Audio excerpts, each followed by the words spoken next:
Hi, I'm Michael Redman. And I'm Kathryn Redman. And this is a half a bubble out autocomplete interview. All right. And have all the fun. I like all the fun. Okay, we have another board. Right, business and work. Okay, what do we got? Continue. Continue. How small businesses use social media. Is it funny that we're recording that on a day when they couldn't? Yeah, we're recording it on a day when Facebook turned off. Gone. And- 6 hours just disappeared. And Instagram and a lot of stuff, WhatsApp they're gone. They're back now. Are they back now? They're back. Okay. Yep. Hundreds of millions of dollars were lost today in the social media world. But Having said that, in general. yes, how social media or how small businesses use social media, they use it for advertising. They use it to build their following. They use it to tell strangers that they exist, and they use it to build a reputation. And some only use social media to sell, and we would say that that's not the best idea, that you really need to have some real estate online that you own, like your website. Oh, because, I see what you're saying. yeah, So they're only on social they're media. only on social media, and that we think that's a dangerous play. You want to have a website. Website's your property, but we use it for social. We use it to build communities. We use it to sell things. We use it to different levels of the marketing and to communicate with people. Yep. So it's really good. It's a good tool. How small businesses help the economy. Oh my goodness. The small businesses, they're the backbone of the economy. The backbone of the economy. Yes. If you don't think small businesses are important, they make up a huge percentage of the economy in America, and they're critical. It's the small businesses that are really killing it and taking care of the world. And the large corporations, while they employ a lot of people, small businesses make up over half of what we produce in the Americas, in the United States. In the Americas. In the Americas. Not really in the Americas, because that would include more than the United States. Yes, it would. Let's move on now, Well because done. I make a fool How of myself. small businesses help the community. Well, you hire people and you pay them, and then they actually take the money that you pay them and they spend it in the community. Well, and we hire vendors, and we pay rent pay- for offices, and we pay for internet services, and we pay for... So, a little piece of economics. It used to be, and it's close now, for every dollar you spend or a company earns, it gets spent like 12 times in the community. Because it goes here and it goes here and it goes here, and then it gets spent again, and then it gets spent again, and then it gets spent again. So when small businesses create a product or service and then they sell it, this is a huge way of cycling the money and supporting communities and everything else. That's why there's so much emphasis on shop local, right? Because when you shop local, you help your community. The other thing that I think is real critical is small businesses are really big in philanthropy. They do a lot to support their community across the country. The Small Business Administration does a great job of communicating that and talking about it, but every community we've been a part of in small businesses, they do that too. So that's how those are some of the ways they help their community.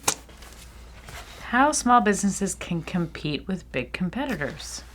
Well, that's a very good question. We are more nimble, Absolutely. more often. We have flexibility. A little easier to be relational, I think, as a small business. We can have easier relationships. If and good relationships customer is service. important to you, it's easier to definitely stay on top of it and manage it. Yeah, and build that culture, because there's some really big relational companies that are big. I had a lovely conversation one night with an AT&T rep. She was very nice. She took care of me, and I felt like AT&T cared after I talked to her. So that was a while ago. And AT&T doesn't always care about me, but she did. So yeah, I think that that's one of the reasons they're more nimble. We can test things and go faster with a test. We can put it out to market, see when it works or it doesn't, and then pivot and change, stuff like that. So, and then there's places where, big companies, they just have more money. They can do some things that we can't do. And it would be nice to be bigger. And, okay, well, that's enough of that. Sometimes it's just hard. Sometimes.